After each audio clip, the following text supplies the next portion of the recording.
Olá pessoal, tudo bem? Eu sou o pastor Giovanni e nós falamos no vídeo anterior sobre o que a Bíblia diz sobre os relacionamentos interpessoais e como podemos melhorar o nosso relacionamento entre as pessoas.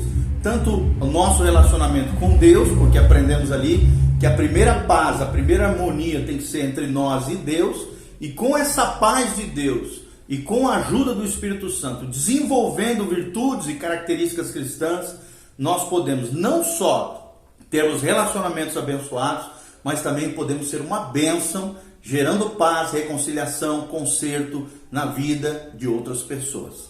Agora nós vamos ver um segundo tema muito importante sobre as relações interpessoais, que são as causas dos problemas interpessoais. E quando nós pensamos sobre isso, surge aqui uma pergunta: quais são as principais causas dos problemas interpessoais? E nós vamos falar um pouquinho sobre isso, esperamos de alguma maneira abençoar a sua vida. Se você não segue o nosso canal, clica aqui, segue o nosso canal, dê um joinha, faça seu comentário e siga-nos nas redes sociais também. Que Deus abençoe você em nome de Jesus. Então aperte os cintos, vamos nessa em nome de Jesus. Por que as pessoas não conseguem se relacionar bem com as outras pessoas? E essa pergunta é feita há séculos, né? Pelos pensadores, pelos filósofos, pelos educadores. Cada situação, é claro, tem uma resposta diferente.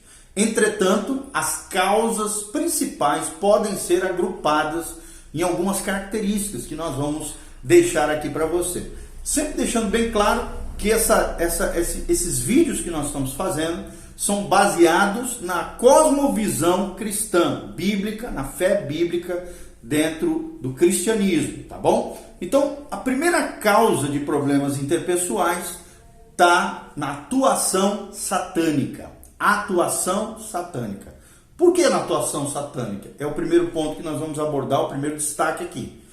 Satanás, a Bíblia Sagrada, descreve ele na Bíblia como o enganador, o pai da mentira, aquele que se disfarça como um anjo de luz e percorre a terra tentando as pessoas e sempre procurando alguém para devorar. A Bíblia mesmo diz isso em 1 Pedro, capítulo 5, Satanás anda como um leão ao nosso derredor, buscando a quem tragar.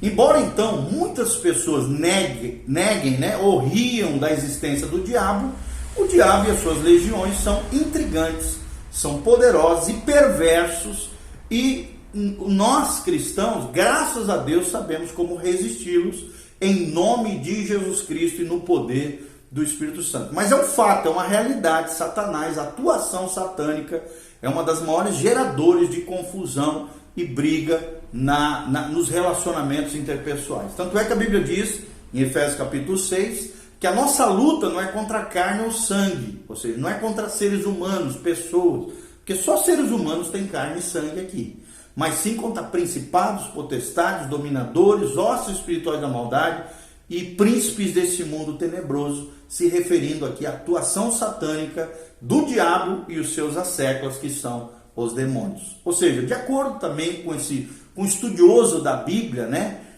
um erudito, um pensador, ele disse o seguinte: a cobiça e as ambições egoístas das nações, a diplomacia enganadora do mundo político, o ódio acirrado e a rivalidade na esfera do comércio, as ideologias ímpias das massas da humanidade, tudo isso se origina e é fomentado pela influência satânica. E nós, como cristãos, acreditamos nisso também.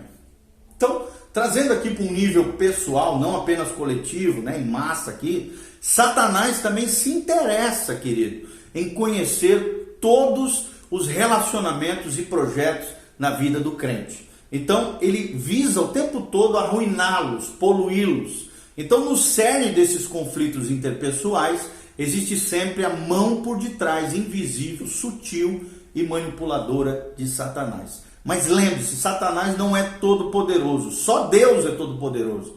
Os crentes sabem que Deus é maior do que as hostes malignas de Satanás, e elas têm um poder limitado por Deus e serão derrotados no final, conforme a palavra de Deus.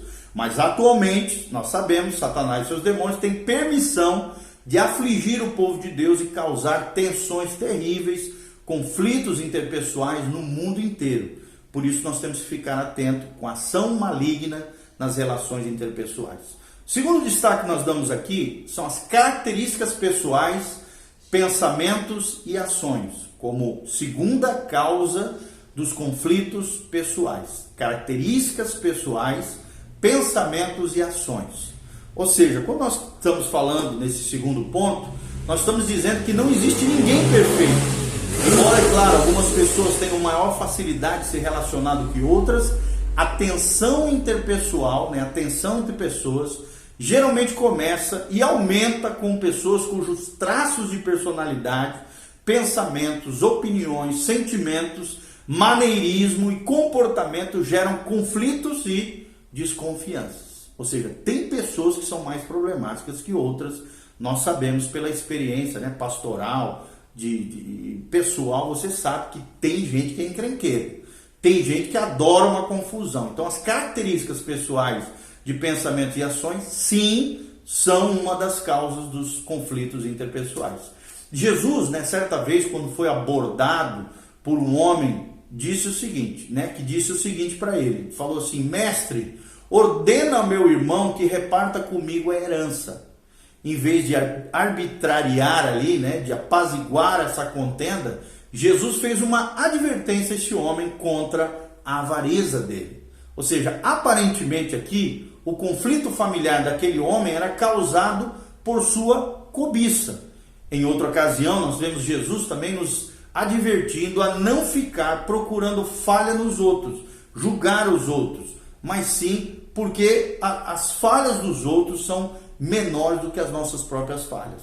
Jesus mesmo diz: o que adianta você olhar no cisco do olho do seu irmão se você tem uma trave nos seus olhos? Às vezes a gente quer olhar o pequenininho detalhe do erro do outro e esquece de olhar a trave enorme que está na nossa própria vida. Ou seja, as falhas que dificultam o relacionamento entre as pessoas incluem as seguintes falhas que nós vamos relatar aqui para vocês. Primeiro, necessidade egocêntrica de ser notado.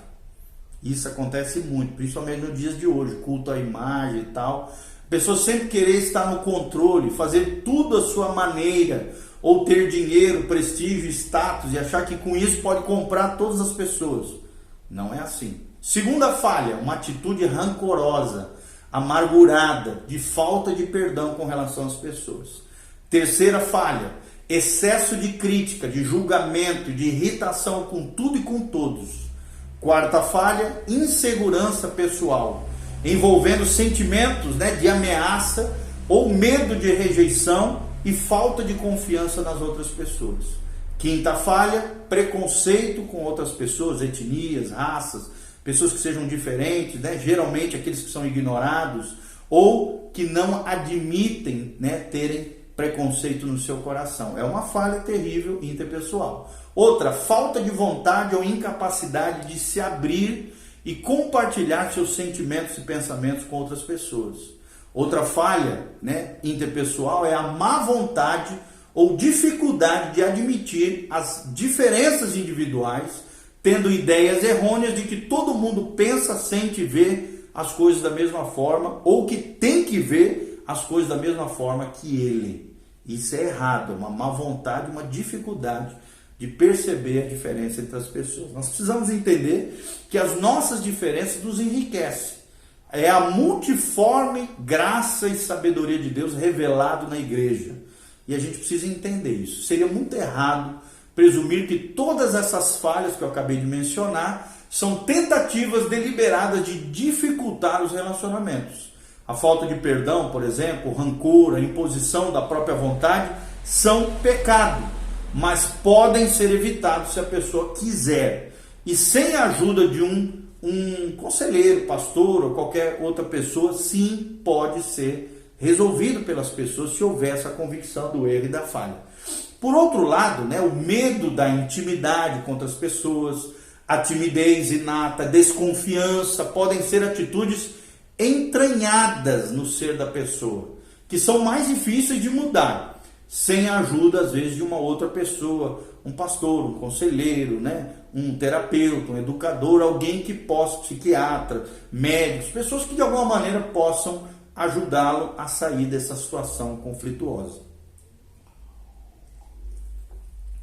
Algumas vezes, meus amados, no entanto, as pessoas se comportam de uma forma cujo objetivo é controlar os outros, manipular os outros, provocar tensões. Tem gente que tem prazer nisso. Algumas pessoas têm a crença errônea que a melhor maneira de motivar os outros é colocar os outros sob a pressão, debaixo de pressão sobre eles, né? E essa é uma filosofia que acaba gerando ainda mais tensão, conflitos, e manda o seguinte recado subliminar no coração das pessoas: a minha tarefa não é ficar com úlceras, é provocá-las em você. Então é muito ruim esse tipo de situação, principalmente no mercado de trabalho, na vida profissional nós percebemos esse tipo de situação, né? Por exemplo, um consultor de administração percebe que os problemas interpessoais são muito mais comuns quando há pessoas difíceis envolvidas no ambiente de trabalho. O número dessas pessoas é pequeno, né? A laranja podre no meio do saco ali.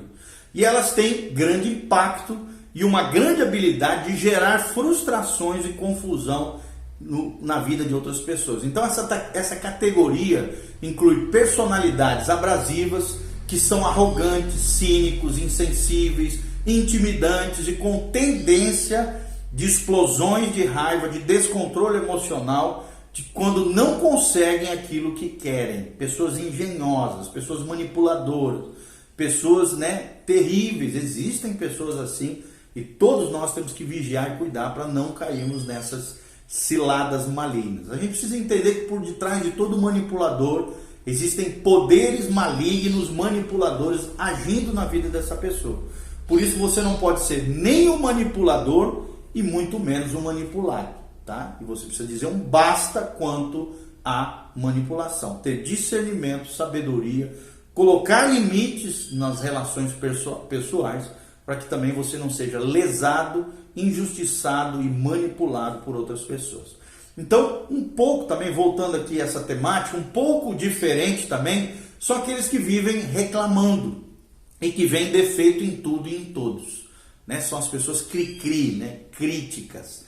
Os fariseus da vida, mas essas pessoas nunca fazem nada para acabar com os seus motivos das suas queixas, ou porque se sentem impotentes, ou porque não querem assumir responsabilidades. Aquelas pessoas, né, dentro da igreja tem muito, aquelas pessoas que veem defeito em tudo, mas nunca se prontificam a serem os resolvedores de problemas.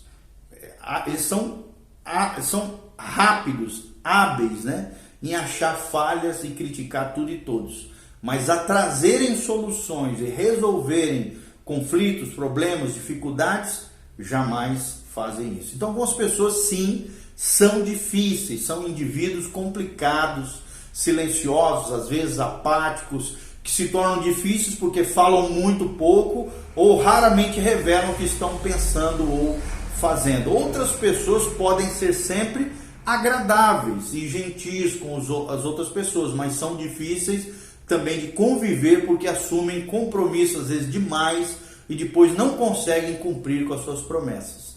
Existem personalidades negativas, por outro lado, que são aquelas pessoas que adotam atitudes sempre pessimistas, de que tudo que você disser não vai funcionar e por isso se recusam a cooperar com outros e a tentar, né, realizarem algo nas suas vidas.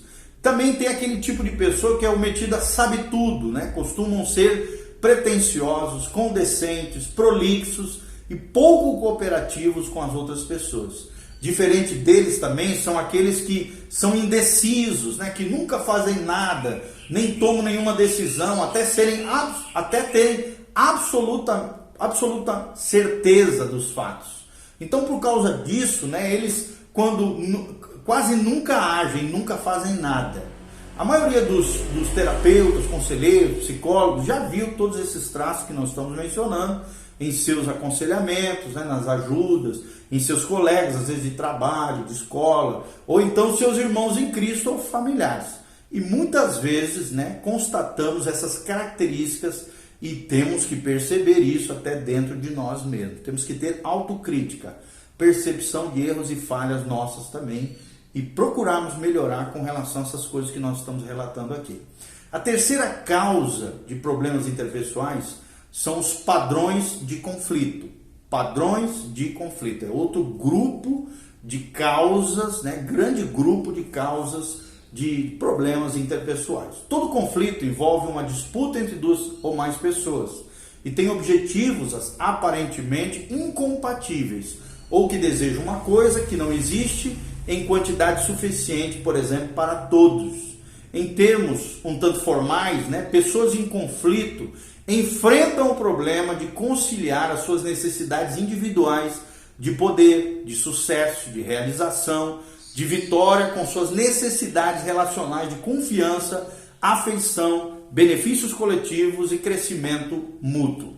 Ou seja, pensando em tudo isso que nós falamos, embora os conflitos geralmente sejam destrutivos e ameaçadores, eles também são úteis, né, para esclarecer metas, unificar um grupo de pessoas, às vezes trazer a discussão, né, as desavenças antes ignoradas, para que possam ser resolvidas. Ou seja, existem sim padrões de conflitos e alguns conflitos até são benéficos. Ao que parece também, da mesma forma que cada pessoa tem uma personalidade ou uma característica, os indivíduos em grupos, né, têm estilos de conflitos diferentes que podem ser muito bem determinados.